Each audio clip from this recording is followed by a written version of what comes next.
senador Giovanni Carvajal, la diputada Susana Campos, el politólogo y analista Jorge Richter, y nos acompaña también la secretaria general del Senado, la doctora Gabriela Díaz. Nuestro primer ponente es el senador Carvajal, el cual tiene 10 minutos. Senador, le cedo la palabra. Bueno, muchas gracias. Gracias por la invitación. Un saludo a todos aquellos que nos acompañan en esta tarde. Me sorprende, pero me han invitado a que explique un poquito, tal vez, un poco de las experiencias que se ha tenido desde la bancada del Movimiento al Socialismo en la Cámara de Senadores y en la Cámara de Diputados, de todo esto que ha pasado en el proceso de transición, de los resultados y de las conclusiones que nosotros hemos tenido fruto de largos debates de autocrítica y fruto de varios debates también de reflexión que se han tenido por los acontecimientos que han sucedido a partir del 20 de octubre. Bueno, todos ustedes saben el golpe de Estado que hemos sufrido y todo eso que nos ha llevado, no vamos a llorar sobre la leche derramada, después de recomponer ambas cámaras, diputados y senadores, hemos tenido que analizar, posteriormente, nuestro trabajo inmediato, la ley de convocatoria para la elección de vocales del Tribunal Supremo Electoral, que nos ha agarrado de imprevisto. Hemos tenido que posterior y paralelamente empezar a debatir y a discutir cuáles han sido las consecuencias las cuales nos han llevado a este debate. Inmediatamente vamos a hablar de manera muy sincera y de manera muy autocrítica.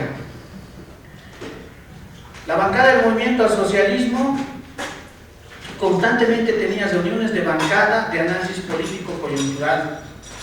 Muchas de esas reuniones de bancada generaban propuestas, generaban documentos que tenían que llegar al presidente, porque nosotros con el presidente nos reuníamos aquí en esta vicepresidencia generalmente los jueves, primer año. De acuerdo a su agenda, era cada vez más difícil reunirse con el presidente y manifestarle oralmente, verbalmente, los conflictos que tenemos en los sectores sociales, las demandas que se tienen para poder evitar futuros conflictos. Hemos visto que estos debates no tenían mucho producto, no tenían muchos frutos, porque en escasas veces estos documentos o estas conclusiones a las que llegábamos le llegaba al presidente de manera tal como nosotros las debatíamos, como las concluíamos. Hemos tenido que empezar un debate sincero. Han hablado diputados y diputadas que se consideraban que no han hablado 4 años y se han llegado a ciertas conclusiones. Un error que hemos tenido nosotros para entrar en este tema de la transición, un error que se ha tenido, que se tiene que reconocer, es la convocatoria, en primera instancia, de salir de un proceso electoral el año 2015, donde habíamos obtenido el 61% del apoyo de la población. No habíamos terminado de empezar la gestión en el primer año y en 2016 ya se empieza a hablar de un proceso de reelección del presidente. Supuestamente por propuesta de la base orgánica del movimiento al socialismo, que eran los movimientos sociales. En ese momento el CONACAM. Se plantea esto mediante una comisión parlamentaria propuesta de las organizaciones sociales, mediante una comisión parlamentaria aquí en la vicepresidencia. Con bombos y platillos hacen la propuesta de ley, ¿no?, para que posteriormente tenga efecto la reelección del presidente. El 30 de octubre presentan ese proyecto de ley, el 5 de noviembre se lo aprueba como ley en la Asamblea Legislativa y posteriormente sabemos cuál es la ley de convocatoria al referéndum, me refiero, y el 21 de febrero de 2017 tenemos la conclusión el rechazo. Entonces, es uno de los primeros errores que nosotros hemos analizado. ¿Quién ha propuesto? ¿Cómo han propuesto? ¿Por qué han propuesto? ¿Y quiénes han propuesto? Hemos escuchado muchas veces a nuestro vicepresidente decir, ¿no?, ha sido propuesta de las organizaciones sociales, el CONALCAM ha propuesto. Entonces, analizamos que también, en cierta manera, ha habido una funcionalización y también ha habido un servilismo de ciertos sectores, de ciertos dirigentes que prácticamente hacían nomás ese culto, pues, a la personalidad de nuestro presidente, ¿no? Posteriormente, otro error que hay que reconocerlo, que se ha reconocido, que se lo ha debatido, tal vez no de consenso entre todos, pero ha sido el tema del respeto a la decisión del soberano, el respeto a la decisión que el pueblo ha tomado el 21 de febrero. Meses después, en un congreso del MAS en Montero el 15 de diciembre, a través de las reuniones que tienen todas estas organizaciones representadas en el CONALCAM, deciden ir a un congreso del instrumento político y nuevamente ver otras opciones para que el presidente se repostule como en un cuarto mandato. Ustedes saben las conclusiones de este congreso, del movimiento al socialismo, un congreso donde prácticamente se debatía políticamente, pero las conclusiones han sido completamente técnicas y jurídicas. Muy agradecida por la invitación que me han hecho. Saludo a todos los presentes, al senador. Yo voy a empezar un poquito retrocediendo.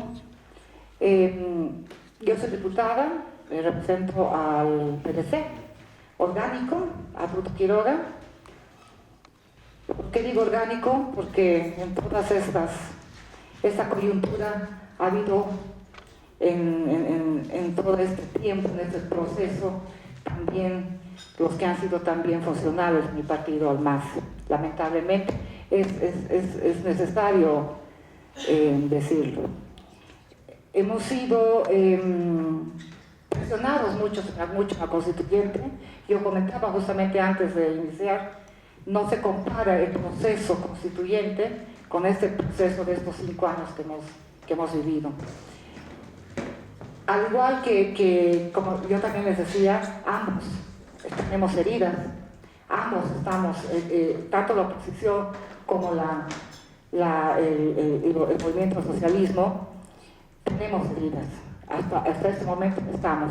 Y yo celebro que haya este tipo de conversatorios, porque es de aquí que tenemos que generar la pacificación de nuestro país. Hubo un momento en la constituyente que fuimos cercados, también hubo mucha falta de... Se quebrantaron muchos parte de los derechos humanos y garantías. No nos dejaban caminar dentro de lo que era la ciudad de Sucre. Y no pudimos concertar y escribir realmente la constitución política del Estado. Se conformaron y se terminaron en mayorías, en informes de mayorías e informes de minorías, pero las minorías no nos dieron, no fueron incluidas en la constitución política. Por eso justamente lamentablemente hubo la matanza de la Calancha, donde varios estudiantes murieron y se trasladó a un cuartel sin oposición para que esta sea aprobada. No se pudo y se llevó a Oruro, entre la convocatoria que tenía que haber salido 24 horas antes, salió en la madrugada y pocas personas, pocos constituyentes pudimos trasladarnos a Oruro. Mi persona entró disfrazada de hombre porque nosotros no teníamos, no nos permitían entrar. La presidenta dio órdenes en ese momento que la oposición no debía entrar, la oposición de Podemos, ¿no? Que éramos gran parte de los constituyentes, y pudimos entrar Sin embargo, fuimos sacados por los mineros que nos pegaron, tuvimos que escapar nosotros por un hueco, gracias a la prensa que nos hizo un túnel y pudimos escapar. Volviendo un poco más a la actualidad, voy a responderle al senador que este proceso no fue un golpe de Estado. Este proceso fue una sucesión constitucional a falta de la presidencia del presidente Evo Morales, ahora expresidente Morales, que había renunciado. Se tenía que aplicar la Constitución. El artículo 169, donde dice que a falta de las renuncias tenía que llegar a la sucesión constitucional. No fue golpe de Estado, fue una sucesión.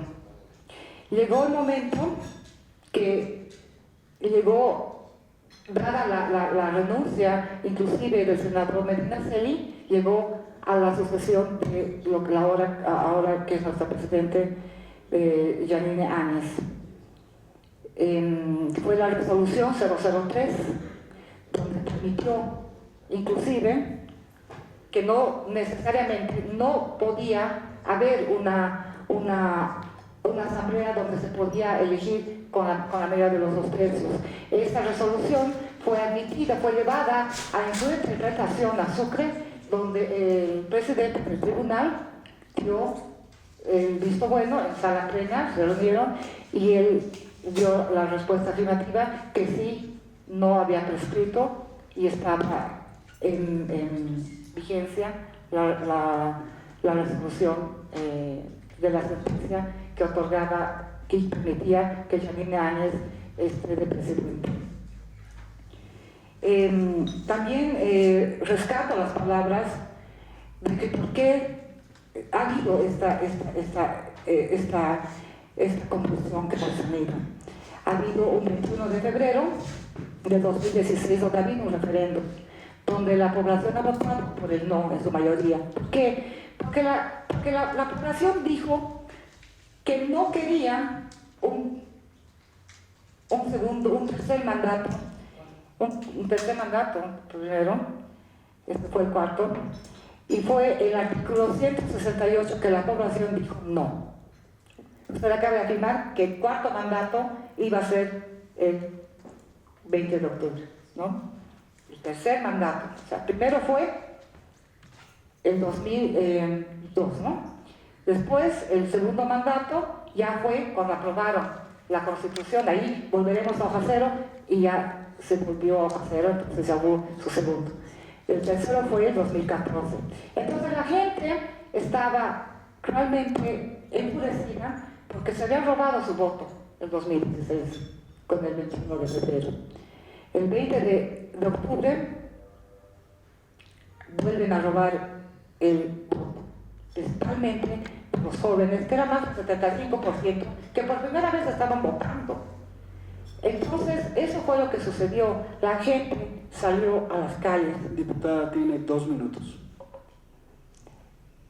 Y ese fue el problema que surgió. Las madres acompañaron a los hijos porque este fue también una lucha de madres, de mujeres, de jóvenes. Yo no estoy de acuerdo, esto no ha sido un golpe, esto ha sido un fraude que ha habido, y por eso es que ha habido una sucesión y con una resolución avalada por el tribunal y ya ha habido una sentencia constitucional.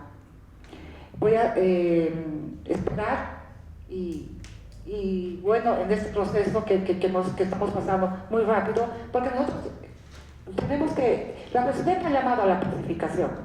Este es un proceso para el nuevo proceso con la ampliación que ya se ha aprobado en el Senado. Esperemos que mañana se apruebe en diputados, que podamos nosotros estar en paz con un nuevo tribunal que ya tenemos, que se pida una nueva elección y que podamos tener 5 años de un verdadero proceso constitucional con un nuevo presidente.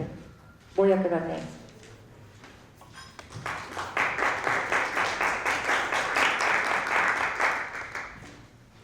Le agradecemos, diputada Campos. Nuestro tercer ponente es el especialista y politólogo Jorge Richter. Tiene 10 minutos, por favor.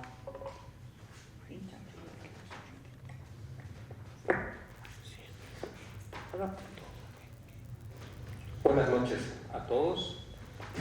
Igualmente agradecer a la presidenta del Senado por esta iniciativa de poder expresar algunos criterios respecto de lo que es este proceso de pacificación que requiere el país a partir de iniciativas que deberían generarse fundamentalmente en la Asamblea Legislativa Plurinacional.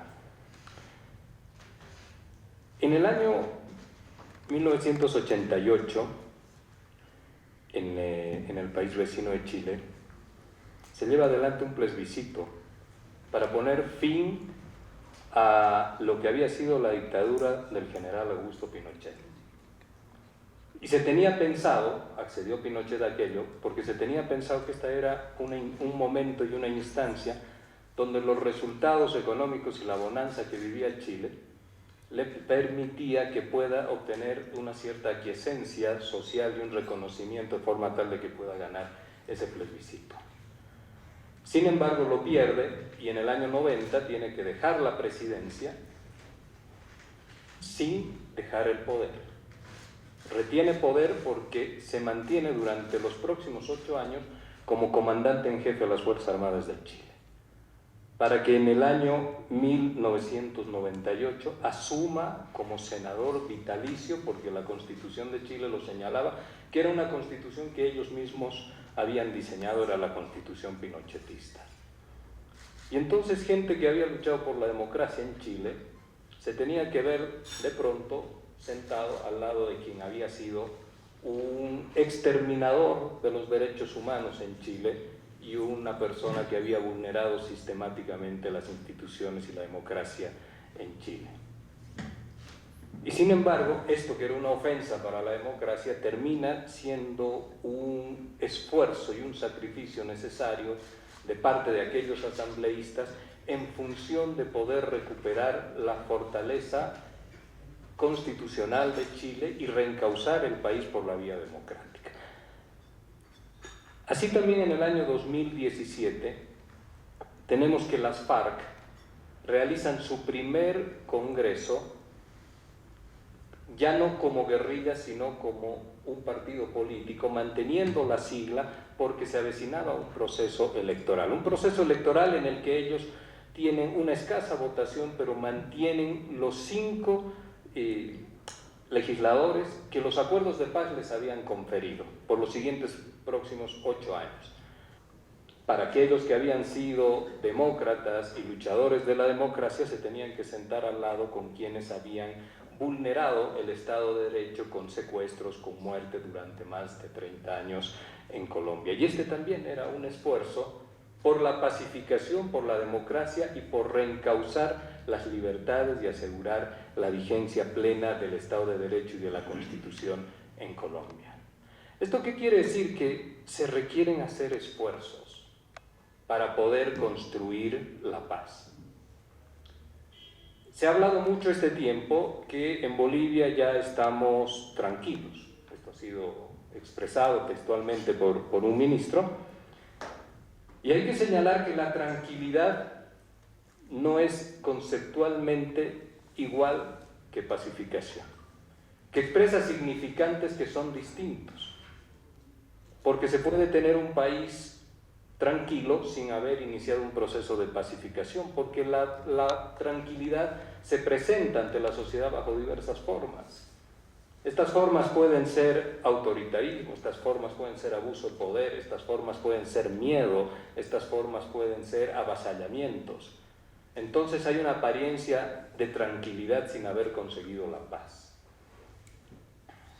Y en medio de esa aparente tranquilidad social, tenemos que soterradamente en el subsuelo del conjunto de la organización societal, la polarización social todavía existe. Y de alguna manera, esto nos está ocurriendo a nosotros, a los bolivianos. Podemos tener en algunos de los momentos, a pesar de que vivimos plena tensión desde el 10 de noviembre en adelante o desde los días previos, tenemos una aparente tranquilidad en este momento. Y la pacificación, en realidad, es un constructo político que requiere inclusión y que requiere diálogo social entre los factores diversos de poder que habitan y que coexisten y que están presentes en una sociedad. Y ese proceso de pacificación, de diálogo inclusivo en lo político, en lo social, en lo étnico y en lo cultural, en el país todavía no se ha iniciado. Y esta es la responsabilidad de muchas instancias políticas, pero fundamentalmente de una instancia como la Asamblea Legislativa. Y acá yo quiero señalar rápidamente, porque el tiempo es inclemente, rápidamente dos hechos en los cuales la Asamblea Legislativa en la historia de esta democracia ha tenido una participación fundamental. Y esto es el Congreso del año 79. Generalmente hablamos del Congreso del 80, que fue el que se posicionó en octubre del año 82. Pero el Congreso del año 79, seguramente la historia se lo reconocerá, porque hoy le adeuda un homenaje a ciertas decisiones que fueron en función de fortalecer nuestra democracia.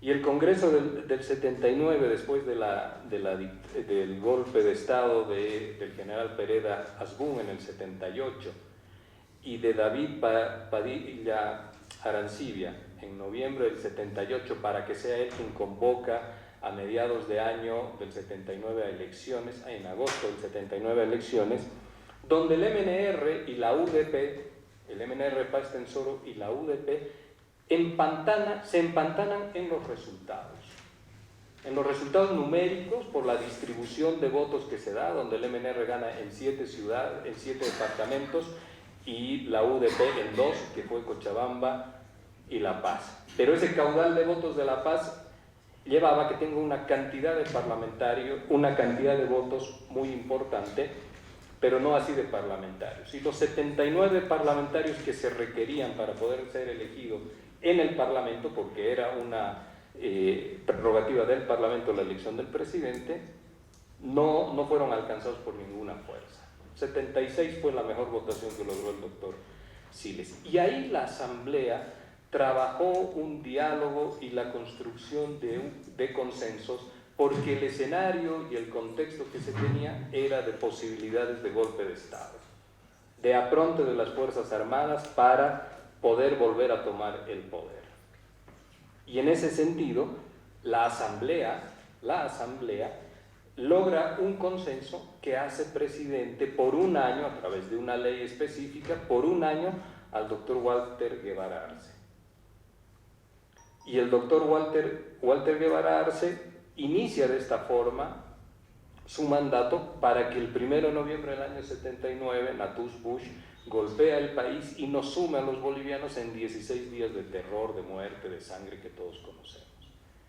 Y en esos 16 días, donde Natush no cierra el Congreso, porque el Congreso legislaba y sesionaba, sin embargo estaban las tanquetas, las Fuerzas Armadas en las calles, esos 16 días, el Congreso, todas las reuniones políticas del Congreso se realizan en las instalaciones del Congreso de la República.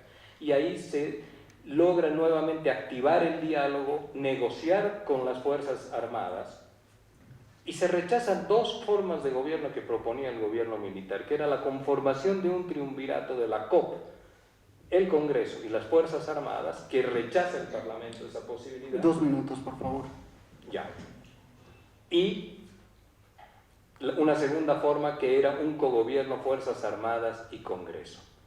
Y en una insobornable actitud de parte del Congreso del año 79, se logra finalmente consensuar una salida que hace a Lydia Gayler presidenta. Y Lydia Gayler conduce a un proceso electoral donde se conforma el Congreso del 80 y después ya conocemos lo que sigue. Y ese Congreso del 80 también logra importantes consensos y diálogos para pacificar el país que fue lo que nos llevó al arribo del doctor Siles al poder, y esa fue una paz de más de 20 años que logramos los bolivianos. Era una paz política, porque el momento era absolutamente político. Hoy día la exigencia de la paz es diferente. Hoy día el proceso de paz no es únicamente una ley electoral, nuevo órgano electoral y la prórroga del mandato. Tiene otros componentes. Tiene un componente de diálogo e inclusión. Es imposible poder pensar que se conforme la posibilidad de pacificar el país si los dos pueblos que se han movilizado antes del 10 de noviembre no logran articularse para una coexistencia mínima que nos permita encontrar un rumbo hacia adelante. Entonces, un diálogo inclusivo, también un proceso electoral, y un elemento adicional, que el país no puede seguir viviendo esta suprajudicialización en la cual nos encontramos, porque estamos afectando a los factores de poder que se irritan y que salen a confrontar. Eso lo tendrá que hacer el próximo gobierno, porque de lo contrario la pacificación va a estar imposibilitada. Cuando esto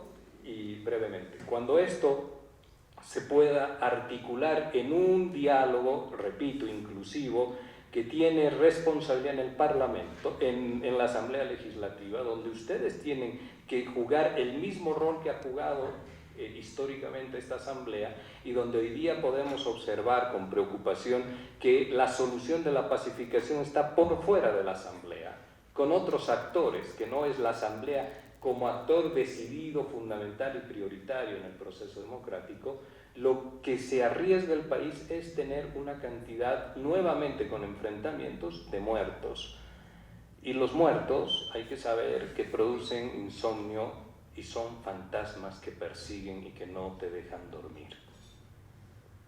Si no podemos encontrar un diálogo inclusivo en la Asamblea, que es la generadora de consensos, la generadora de institucionalidad, que es allá donde convergen los consensos a partir de la diversidad que convive en Bolivia. Somos diversos, somos distintos, pero vivimos en un mismo país. Es necesario poder encontrar este camino de diálogo, que debería también convocarlo la Asamblea Legislativa. Esta es la forma de poder iniciar un proceso que no está empezado, de pacificación. Ahí, para después ir al debate. Gracias. Gracias.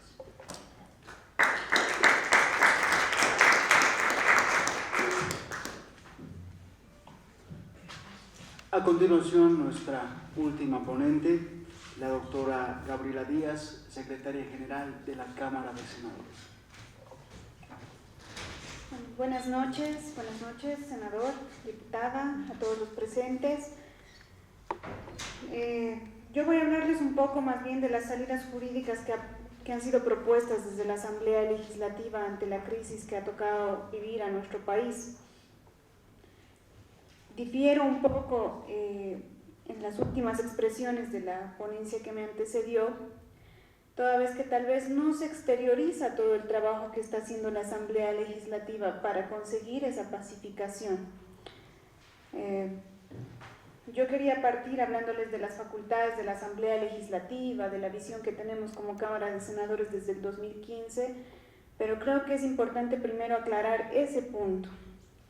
La Asamblea Legislativa, a la cabeza de nuestra presidenta, la senadora Eva Copa, viene realizando varias reuniones. Ella está desde las 6 de la mañana hasta altas horas de la noche en reuniones continuas con los diferentes sectores afectados, con las movilizaciones que han surgido en nuestro país de manera posterior al 20 de octubre. Viene haciendo seguimiento al cumplimiento de los convenios que se han suscrito con el órgano ejecutivo, en el ejercicio del principio de coordinación interinstitucional que tenemos establecido normativamente. Se han conseguido ya varios avances, mucha gente que ya está siendo atendida en cuanto a sus heridos, en cuanto a los familiares de las personas que han fallecido, las personas que han sido detenidas. Entonces tal vez no se está exteriorizando lo suficiente este tema, pero es precisamente porque no es intención ni de la presidenta ni de la asamblea hacer de esto propaganda, sino cumplir con las necesidades de nuestra población. Creo que eso es importante aclararlo. Volviendo al tema que me ocupa, partimos de las facultades de la Asamblea Legislativa Plurinacional. La Asamblea Legislativa Plurinacional, de manera constitucional, tiene la facultad de legislación, la facultad de fiscalización y la facultad de gestión. Ante los conflictos que se han suscitado, la Asamblea Legislativa ha ejercido con mucha fuerza y con mucha decisión, como manifestaba el senador Giovanni, el mecanismo de legislación, incluso tal vez como no se había hecho durante los 4 años anteriores, con discusión desde las 3 bancadas del desarrollo y trabajo de los proyectos de ley. Hemos tenido proyectos de ley muy importantes.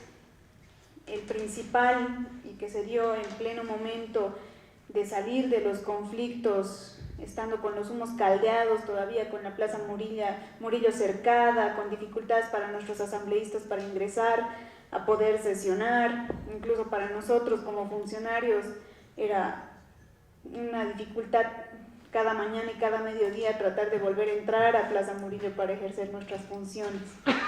Aún así, allí estuvieron senadoras, senadores, diputadas, diputados, tanto de oficialismo como de oposición, para hacer su trabajo y darle certidumbre al país, que era lo que necesitaba en ese momento, para calmar los ánimos. Este primer proyecto de ley fue la ahora Ley de Régimen Excepcional de Elecciones. ¿Qué establece esta ley? Esta ley establecía, dados los conflictos, dejar sin efecto las elecciones del pasado 20 de octubre, establecía la elección de nuevos vocales del Tribunal Supremo Electoral, que era un requerimiento de la población en su conjunto, la reconformación de los tribunales departamentales electorales que también habían quedado sin miembros ante las renuncias, aprehensiones y demás acontecimientos. ¿Todo esto para qué? Para poder llevar a cabo elecciones generales lo más antes posible. No se pudo lograr que las elecciones sean en el plazo de los 90 días que la población pedía que pudiese ser, ya que con los conflictos que surgieron, varios tribunales departamentales electorales sufrieron pérdidas de sus activos, fueron quemados, no tenían equipamiento. Esta ley le autoriza al Tribunal Supremo Electoral y a los tribunales departamentales electorales adquirir estos bienes de manera rápida, tal vez sin cumplir toda la burocracia y procedimientos administrativos que la norma establece, precisamente en atención de que las elecciones generales deben llevarse a cabo lo más antes posible. En este sentido, se han reducido plazos electorales que establecen las leyes que se encuentran vigentes de manera excepcional. Se ha establecido que el Tribunal Supremo Electoral, una vez posesionado, debía en 48 horas emitir un calendario electoral. La Asamblea Legislativa a la brevedad cumplió con su obligación de elegir nuevos vocales para el Tribunal Supremo Electoral, dándole seguridad jurídica a nuestro país de que las elecciones generales estaban correctamente encaminadas. Y han cumplido los tribunales departamentales electorales en su conformación a través de la Cámara de Diputados, dando certidumbre al país. En cumplimiento de esto y ante una necesidad del mismo Tribunal Supremo Electoral, se modificó ese plazo de 48 horas a través de otra ley que la Asamblea Legislativa tuvo que trabajar, modificando el plazo de las 48 horas para la convocatoria de elecciones a 10 días hábiles. Esto resultó en que el pasado 6 de enero el Tribunal Supremo Electoral emite el calendario electoral que ahora todos conocemos, que ya nos da fechas para las celebraciones de las próximas elecciones generales. Hasta el 3 de mayo con un calendario máximo, consideran una segunda vuelta, hasta 22 de julio de este año. Esto ha logrado que desde la Asamblea Legislativa podamos calmar la expectativa que tenía la gente en cuanto a qué pasaba con las elecciones del pasado 20 de octubre.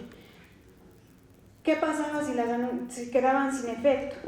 cuando convocábamos elecciones. Todo eso ha quedado resuelto desde el trabajo que ha realizado la Asamblea Legislativa Plurinacional, en el trabajo esmerado que ha hecho de este proyecto de ley en su momento, ahora ley, hasta altas horas de la noche en la compañía de las 3 bancadas que componen la Asamblea.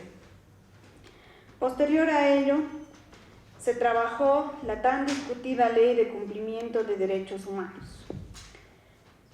Esta ley, si bien inicialmente tuvo tal vez varios errores, algunos excesos en su redacción, fue muy discutida y trabajada también de manera interna en la Asamblea Legislativa Plurinacional, con el acompañamiento de organismos internacionales como Naciones Unidas, la Unión Europea, la Iglesia Católica, logrando llegar a una redacción que sea lo más técnica posible, que les invito a leerla. No establece un régimen de impunidad para absolutamente nadie, establece el reconocimiento de derechos y garantías que ya están establecidos en la Constitución Política del Estado y las leyes. Era una exigencia de las organizaciones sociales que no se sentían seguras o protegidas por la normativa ya existente, y era un reflejo de la realidad coyuntural de nuestro país en ese momento. Tenemos sectores sociales que perciben de manera diferente la realidad que vivimos, y debemos ver satisfacer las necesidades de todos ellos en la medida de lo posible. Entonces, como les decía, yo les invito a que puedan leer la ley, el proyecto de ley. Está publicado en la página web de la Cámara de Senadores y es de acceso público para todos ustedes. Finalmente se ha trabajado el proyecto de ley de prórroga de mandato, que establece excepcionalmente la prórroga de mandato para el órgano ejecutivo, el órgano legislativo y las autoridades electas de las entidades territoriales autónomas. Esto en el entendido de la dificultad de llevar a cabo de manera simultánea las elecciones generales y las elecciones subnacionales que tendrían ya que estarse convocando y llevando a cabo. Hemos tenido el pronunciamiento del Tribunal Constitucional a través de una declaración constitucional que establece que no prorrogar a los 2 órganos del Estado sería generar un vacío de poder, fracturar el Estado de Derecho, el Estado democrático, y sería una irresponsabilidad para nosotros como Asamblea Legislativa dejar al país en este estado de incertidumbre. No puede existir un órgano ejecutivo sin un órgano legislativo que respalde. El órgano ejecutivo tiene sus funciones, como establece la misma Declaración Constitucional, administrativas, y la Asamblea Legislativa debe apoyar estas tareas administrativas desde su función legislativa. Entonces, el trabajo y la tarea de la Asamblea Legislativa en estos próximos meses se enfocará en llegar a unas elecciones generales de la manera más tranquila posible, asegurando que todos puedan ejercer sus derechos y garantías en igualdad de condiciones. Creo que el trabajo desarrollado desde la Asamblea Legislativa en este breve resumen nos permite ver que nuestras senadoras, senadores, diputadas y diputados de oficialismo y oposición han trabajado para apaciguar nuestro país. Y creo que han cumplido con la función que les establece la Constitución Política del Estado. Gracias.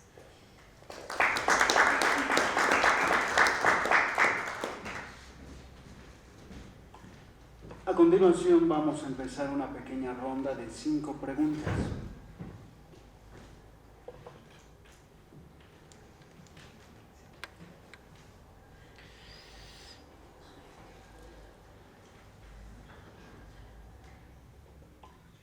Pedro, por favor. Gracias. El papel que ahora tiene el órgano legislativo es realmente inusitado.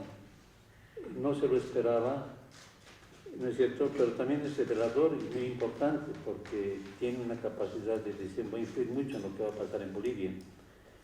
Yo digo que era inusitado porque se hubiese esperado una actitud quizás menos, podríamos llamarlo, conciliadora. Sin embargo, ha revelado que al interior de lo que se consideraba un cuerpo único, era el MAS, había todavía problemas internos.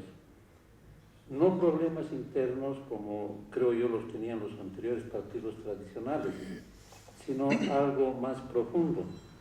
Nosotros hacemos parte de una organización que desde hace mucho tiempo ha luchado por los derechos indígenas y por la descolonización.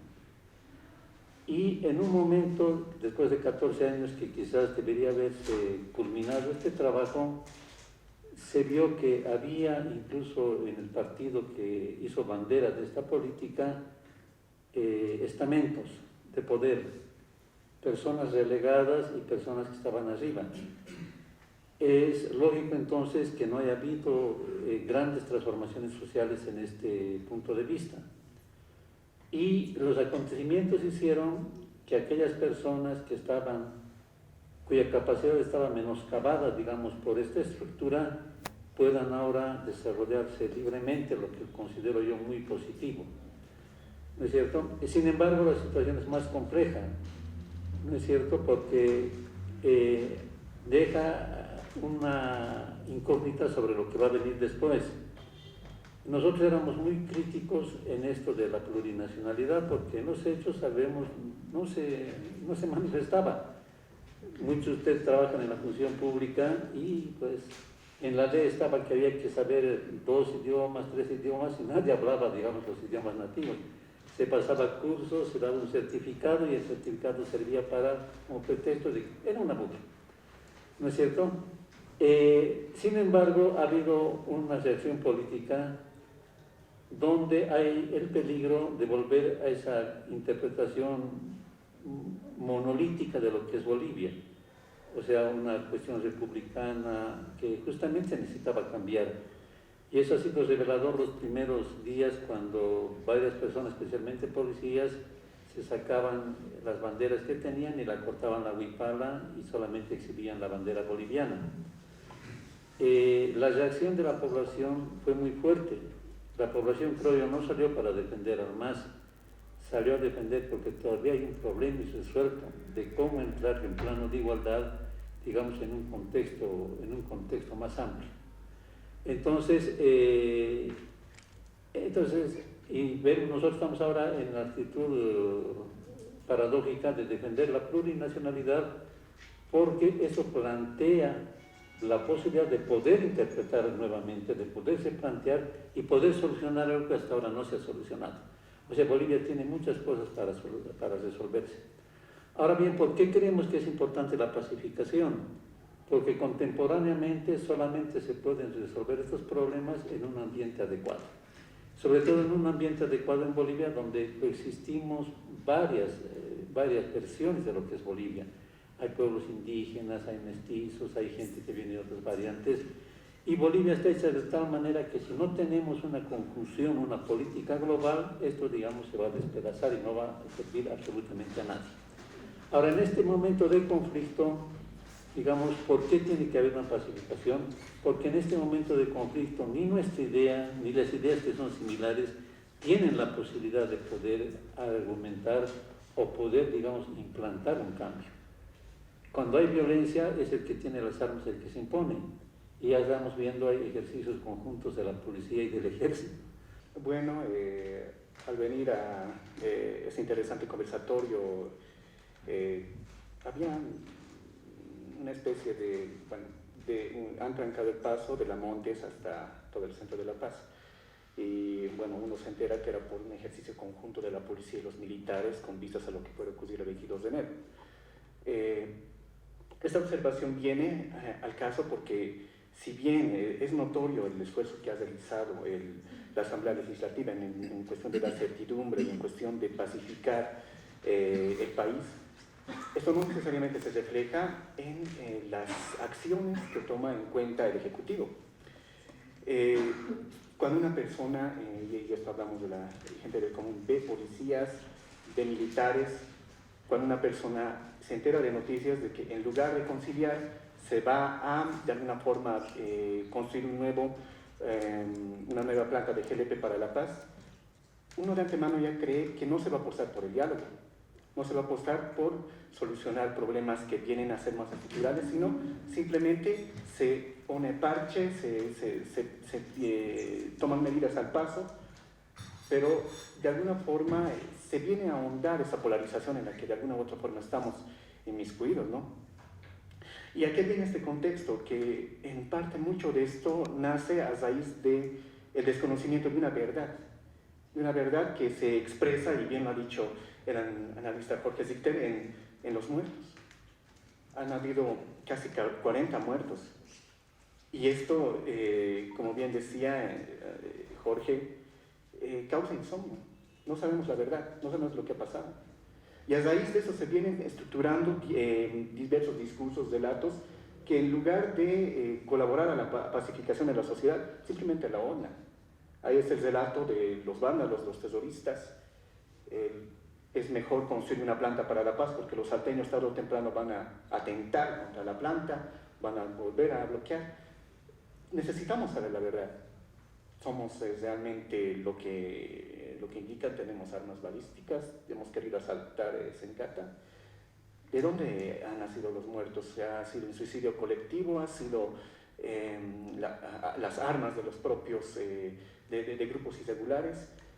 Y yo creo que deberían de contemplarse una acción urgente, así como las otras medidas que se vienen tomando acertadamente, en conformar al interior del legislativo una comisión parlamentaria para aclarar la pérdida de vidas humanas, de uno u otro lado, independientemente de qué partido, afinidad, etnia, región donde pertenezcan. Es necesario conocer toda la verdad que está detrás, que no solamente nos han mandado relatos, nos han mandado consignas, pero no a una investigación técnica, una investigación neutral de quiénes han sido los responsables. Yo creo que esta es una labor pendiente y ahí va mi pregunta, si tienen contemplado entre las futuras acciones de conformar al menos una comisión parlamentaria que sea institución temporal que se viene de alguna u otra forma armando para aclarar distintas tareas, ¿no? ¿Está contemplada la creación de una comisión parlamentaria para investigar las muertes de los últimos meses? Bianca, por favor. Buenas noches a todas y a todos. Quisiera preguntarles sobre la articulación de los asambleístas, particularmente los asambleístas que han ejercido su rol estos últimos 5 años con sus territorios, ¿sí? Un poco el diseño institucional, hasta donde yo lo entiendo, ustedes tienen más experiencia, seguramente me podrán aclarar. Había el diseño de las brigadas, un poco lo comentábamos antes, ¿no?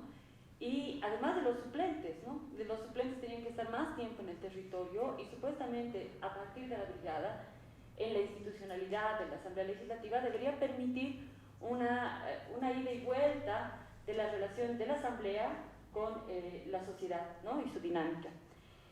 Sin embargo, pienso que esto también ha sido un poco reemplazado y un poco fragmentado, sopesado, desequilibrado, no sé, a veces a partir de la relación de la mayoría de los asambleístas que eran del MAS con sus organizaciones sociales, ¿no? Muchas veces la forma de articulación con el territorio ha dejado de pasar por las brigadas y ha pasado mucho más por las organizaciones sociales, es decir, porque yo soy una representante de las Bartolinas o porque yo soy representante de mi gremio o de los cooperativistas mineros, entonces era más esa relación con el territorio que la relación con la brigada y un poco esta institucionalidad ha quedado un poco hueca, si quieren, ¿no? De hecho, ahorita vas a una brigada y es casi un espacio muerto, ¿no? No funcionan las brigadas. Entonces, mi pregunta es, ¿hasta qué punto ahora que necesitamos canales para la pacificación desde la Asamblea Legislativa Plurinacional, estos canales organizacionales, particularmente para la avanzada del MAS, siguen funcionando o ya no funcionan? Porque tal vez ya no funcionan.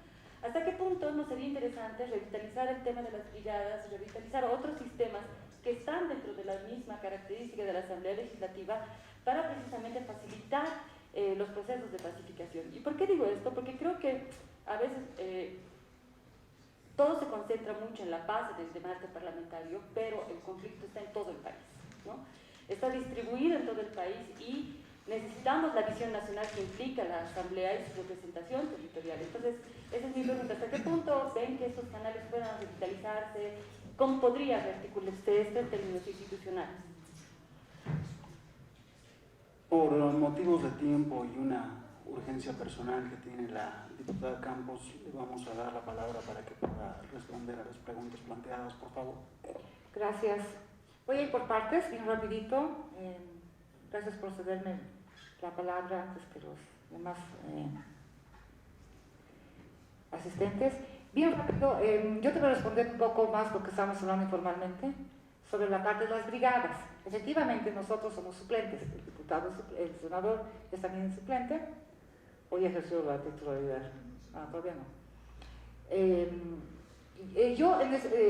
Todos empezamos cada gestión a principio de año y muy entusiastas, porque vamos a conformar una nueva brigada con un nuevo presidente, en mi caso de la oposición, pero porque el MAS ahora solamente en el legislativo tiene los 2 tercios, y siempre es el presidente del MAS, siempre es el presidente y siempre la directiva del MAS.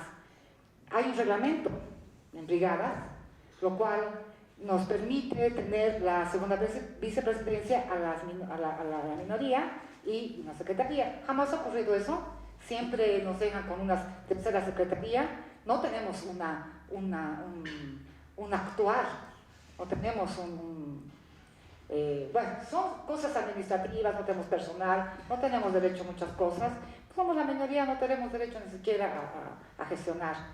Las brigadas se han vuelto más, y es bueno que todos ustedes sepan, se han vuelto más una comisión de entrega de reconocimientos a grupos folclóricos, a grupos,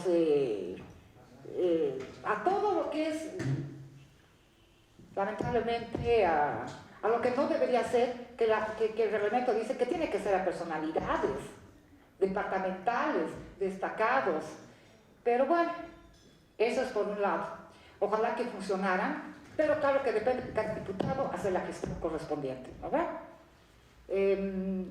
Por otro lado,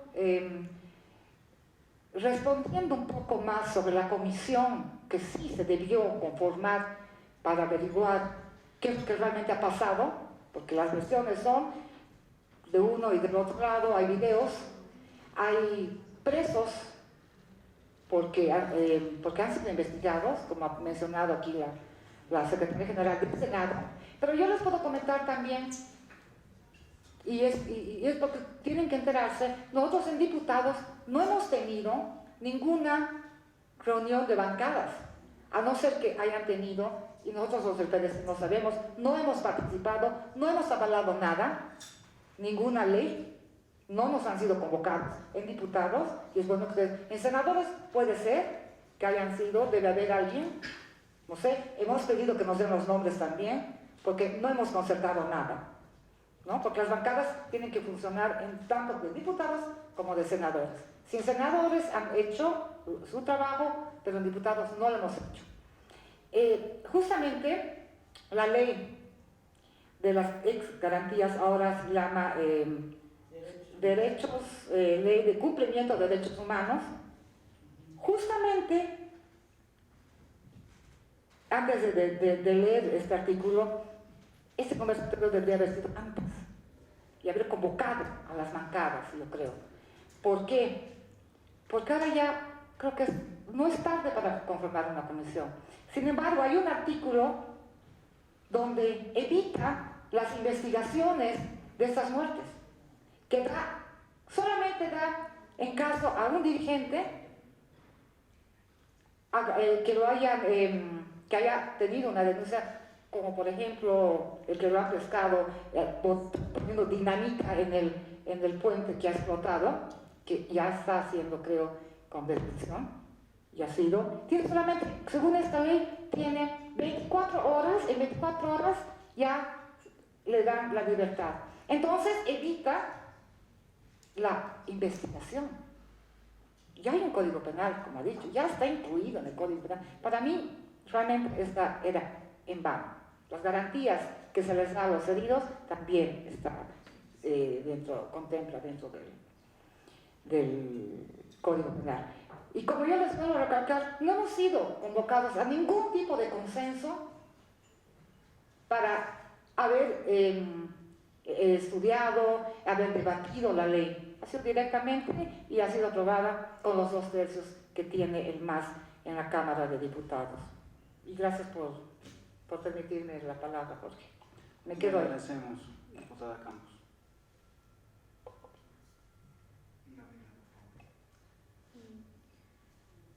Es una lástima, la verdad, si ese es el caso. En la Cámara de Senadores, a la cabeza de nuestra presidenta, la senadora Eva Copa, y los jefes de las 3 bancadas, se han trabajado de manera conjunta los proyectos de ley, se han tenido reuniones de horas y horas de trabajarlas, de discutirlas, de concertarlas. La misma presidenta ha salido en conferencia diciendo que no va a tratar leyes en cuanto no se hayan buscado los consensos necesarios, por lo menos. Ha cumplido con esa tarea hasta el momento.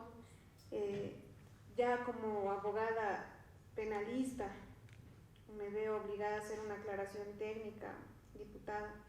El artículo al que usted hace referencia del proyecto de ley ahora de cumplimiento de derechos humanos refiere en su parágrafo 2: el juez de instrucción dispondrá de oficio o a petición de parte la inmediata libertad del aprehendido cuando no se haya formalizado la imputación formal dentro de las 24 horas desde que tomó conocimiento de la aprehensión conforme a la normativa vigente.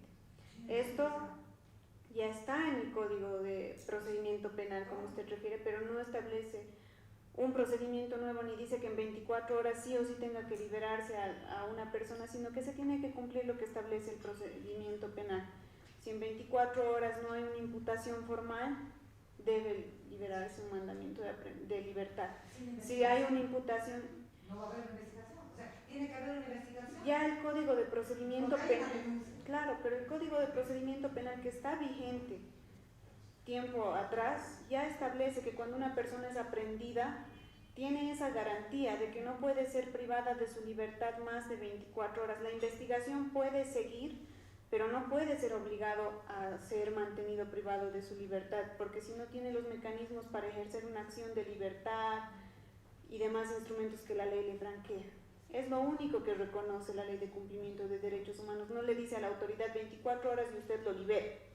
Le dice cumpla el procedimiento penal que establece que si en 24 horas no hay imputación formal no puede prorrogarse la aprehensión. Solamente esa aclaración y ya de una manera más personal, como le digo, desde el sentido de abogada penalista. Gracias. Senador. Bueno, gracias. Para responder algunas preguntas para que no nos olvidemos, ¿no?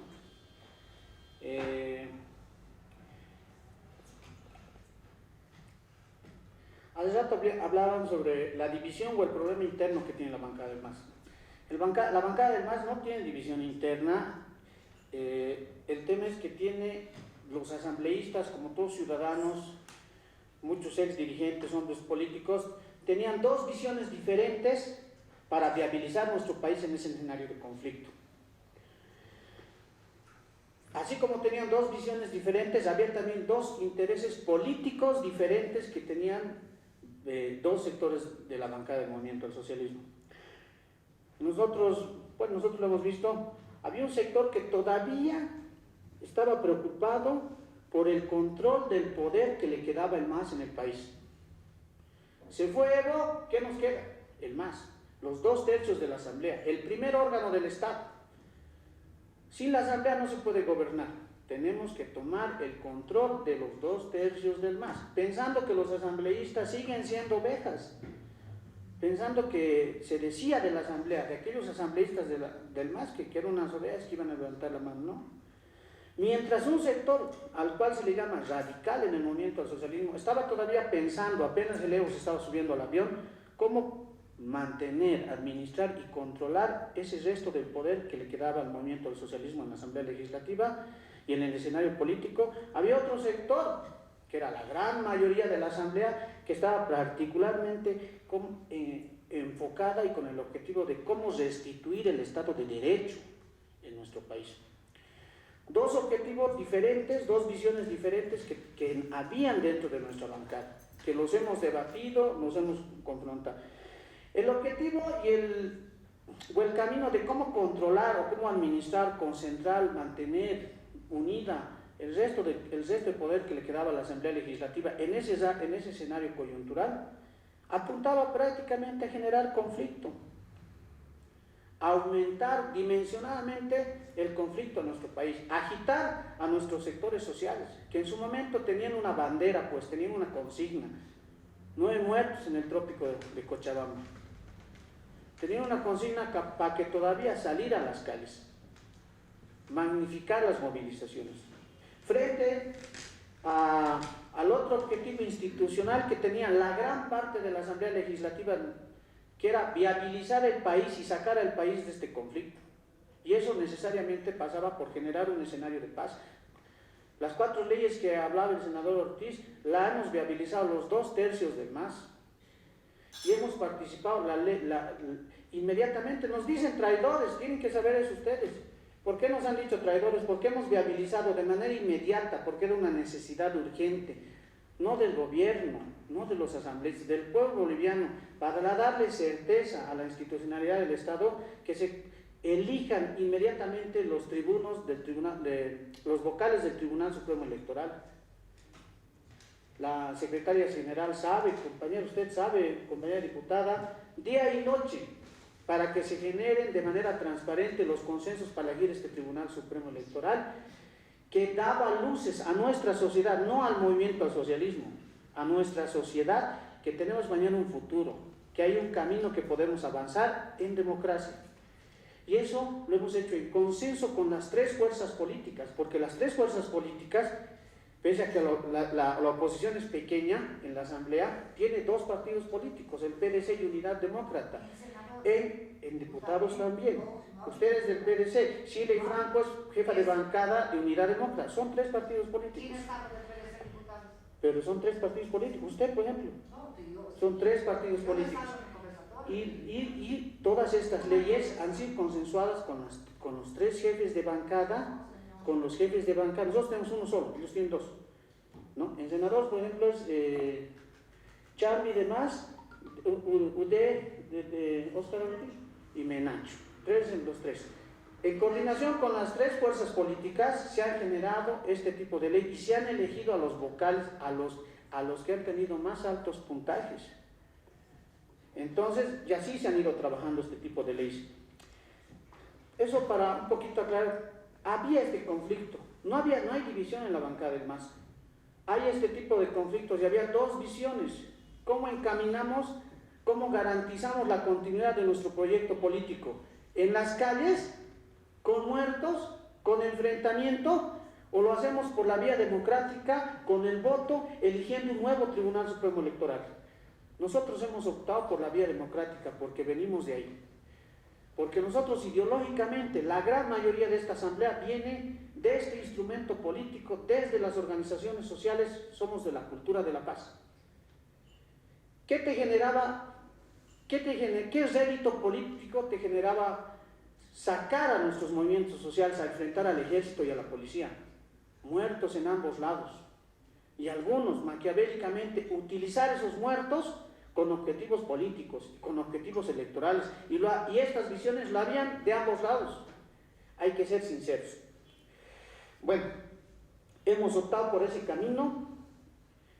Hemos viabilizado la elección de vocales electorales, lo explicó la Secretaría General. Estamos en ese camino democrático de ir mañana a unas nuevas elecciones que le den seguridad al pueblo de que van a ser elecciones transparentes, donde el soberano, sea masista, no sea masista, sea cívico, pueda votar y elegir a alguien que conduzca este país. Pero operativamente no podíamos hacerlo en los plazos que nuestras mismas organizaciones nos pedían.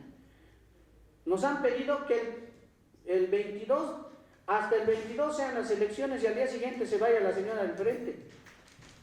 Términos operativos no podíamos hacerlo. Por eso que el tribunal ha sacado su cronograma y bueno, ya le ha fijado la fecha al 30. Por eso, compañeros, nos han dicho traidores nuestros compañeros. Y hemos tenido que asumir esa responsabilidad, no pensando solo en nuestro partido, o en nuestro movimiento, o en la organización que tenemos aquí atrás, sino pensando principalmente en el país. Nosotros con ese objetivo nos hemos peleado con nuestra bancada, con nuestros movimientos sociales, como también hemos sido vistos desde afuera como aquellos que quieren inviabilizar el país, aquellos sediciosos, terroristas, de todo se nos ha dicho.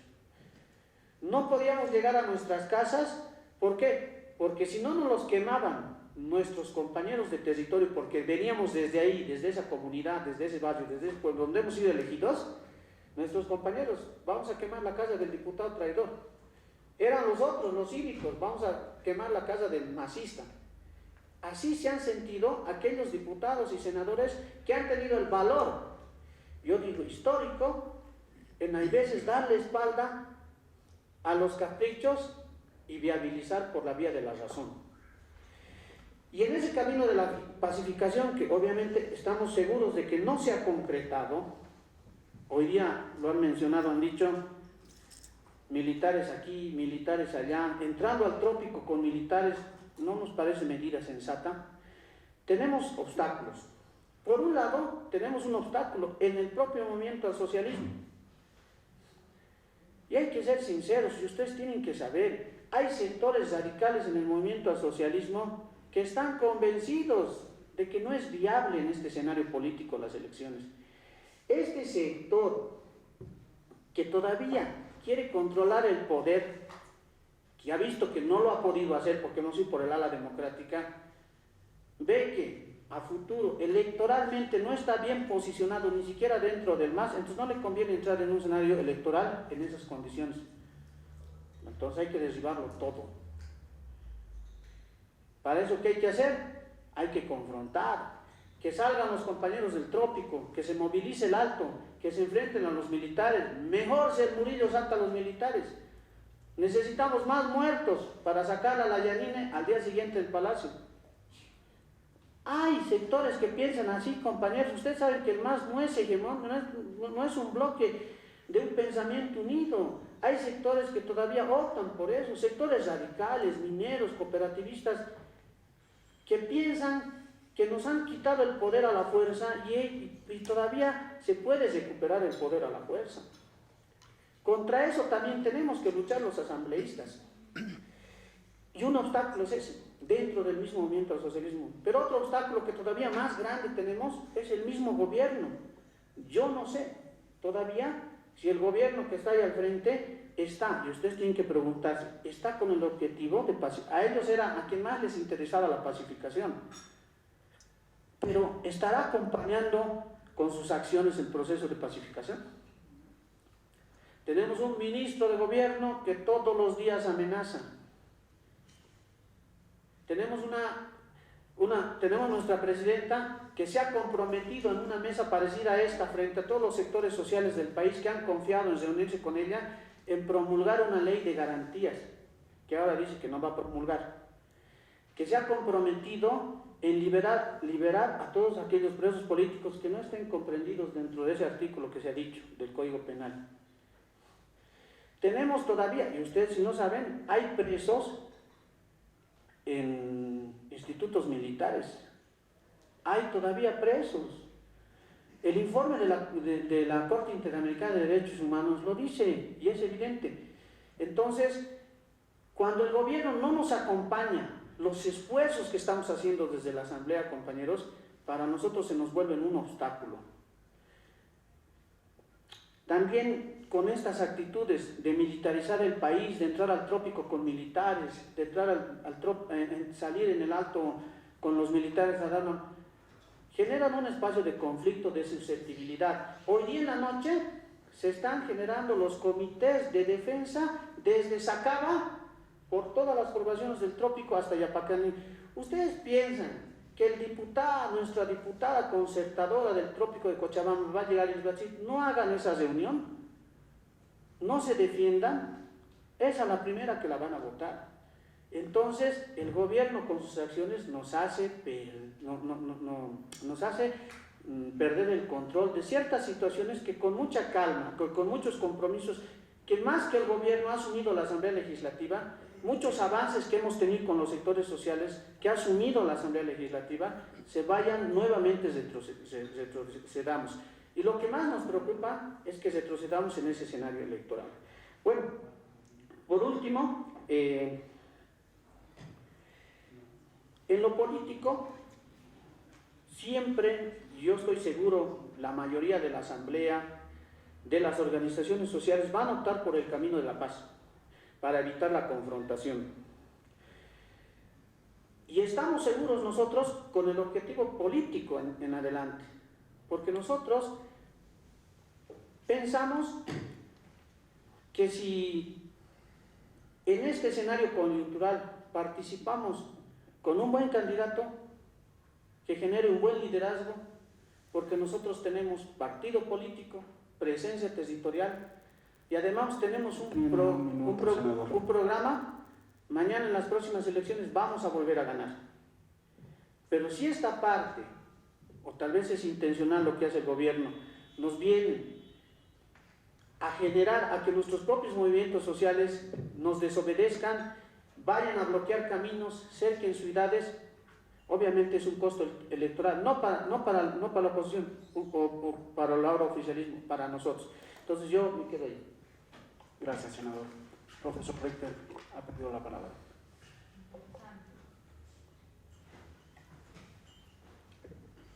Rápidamente. Cumplir técnicamente con las actividades y con lo que le señala sus funciones dentro de la Asamblea Legislativa, que es la aprobación de una ley, de otra ley, de consensuarlas y de poder avanzar en todo el procedimiento legislativo, es un trabajo encomiable. Ese es en realidad su trabajo, pero no significa que eso avanza directamente como el elemento central para la pacificación del país, porque la pacificación del país tiene una diversidad de elementos por encima de la Asamblea Legislativa. Y hay que comprender esto de manera puntual. Borges a veces decía que tenemos que desprendernos de nuestro yo para poder aprender hasta acercarnos al objeto y comprender su esencia. La esencia de la pacificación no es una ley. Y la esencia de la pacificación tampoco es única y estrictamente el proceso electoral. El proceso electoral es un factor que compone un conjunto de acciones que hay que activar para poder pacificar el país. Aprobar la ley, aprobar la prórroga es muy importante, sin lugar a dudas, pero se puede terminar el proceso electoral y no tener pacificación en el país, y si no se tiene una clara conciencia de aquello, entonces tenemos dificultad. Vamos a tener el 3 de mayo nuevas autoridades, seguramente hacia fines de julio, si hay segunda vuelta, tendremos a todos posicionados. Y en agosto el país también puede volver a estallar porque no se ha pacificado. La pacificación exige necesariamente un diálogo inclusivo entre los factores de poder existentes en el país. Es fundamental poder comprender esto. La pacificación del país no es necesariamente una sola ley, una diversidad de candidatos y un candidato que le diga a los bolivianos que va a presentar el mejor plan de gobierno, cuando lo que nos está diferenciando a nosotros no es un tema de empleos, no es un tema de modelos de desarrollo, sino fundamentalmente cómo podemos entendernos entre bolivianos que somos diferentes, que estamos excluidos en este momento. ¿Cómo podemos hablar de pacificación cuando tenemos a los militares en las 9 ciudades del departamento? Solamente por poner un ejemplo. La tranquilidad, lo había dicho al principio, la tranquilidad se puede lograr de muchas formas. Una de esas formas es atemorizando a la gente. Se atemoriza con militares y se atemoriza con una sobrejudicialización que está existiendo en este momento, que el que no la quiera ver y que crea que esto es tranquilidad, entonces tiene un ánimo de no querer comprender las cosas, o simplemente no comprende lo que está haciendo y por cosas del destino está en medio de la acción política. Entonces, si no, ¿cómo podemos nosotros avanzar? Solamente conformando mesas de diálogo extensas, participativas, entre los factores de poder. Decir que se va a militarizar el país porque se están haciendo algunos ejercicios de paracaidismo en el trópico no es creíble, como que tampoco es necesario decir que se van a crear milicias, porque esa es también una declaración errónea que nos confronta. Pero en los hechos tenemos milicias en Cochabamba con la resistencia, porque la resistencia no es ni libertad ni es democracia. Cuando sale un grupo de gente a la cual le han entregado motocicletas por todo el aporte que le han hecho a la movilización que hubo en el mes de noviembre, le entregan motocicletas y mañana ¿qué le van a entregar? Armas. Estos grupos irregulares van por fuera de la ley, van por fuera de la Constitución del Estado. No querer comprender, no querer ver o no darle la verdadera importancia que las diferencias políticas en formas y en modos de ver la democracia de maneras distintas.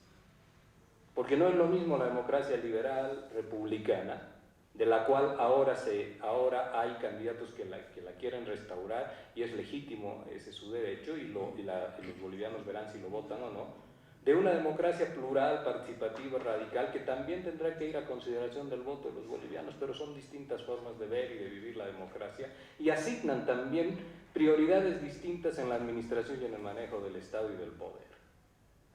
En esa lógica, lo político, las diferencias sociales, étnicas y culturales que hoy día están claramente sobre el escenario político no han sido resueltas, y si no han sido resueltas no se pacifican.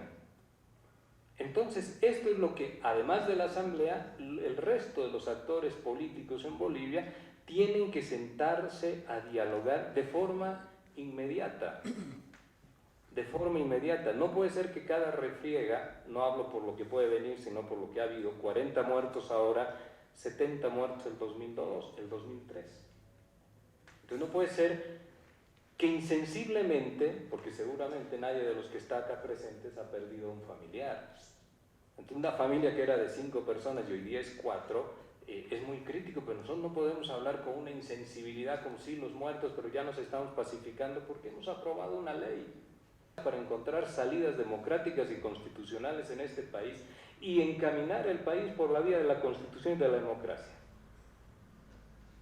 No puede ser que no nos llame la atención, con esto termino, Jorge, no puede ser que no nos llame la atención que estamos viviendo en un país donde la sucesión presidencial y la toma de juramento no ha sido efectuada por un legislador o por el presidente de la Cámara de Senadores, y sí por un militar. Yo le tengo que decir, en honor a la verdad, diputada, que eso, como un demócrata convencido, ya no como analista político, como un demócrata convencido, a mí me ofende. No hablo de la gestión, porque eso no tiene nada que ver ahora. No hablo de la gestión, hablo de la institucionalidad del país.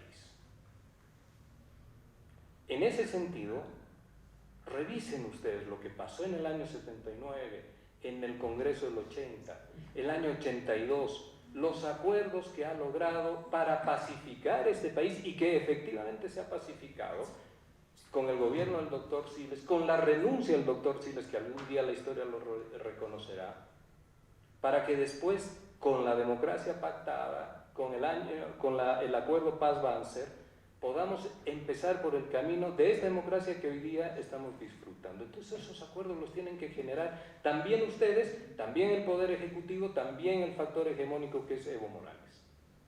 Porque de lo contrario vamos a seguir conversatorios en el mes de octubre, pero con los mismos problemas irresueltos. Gracias.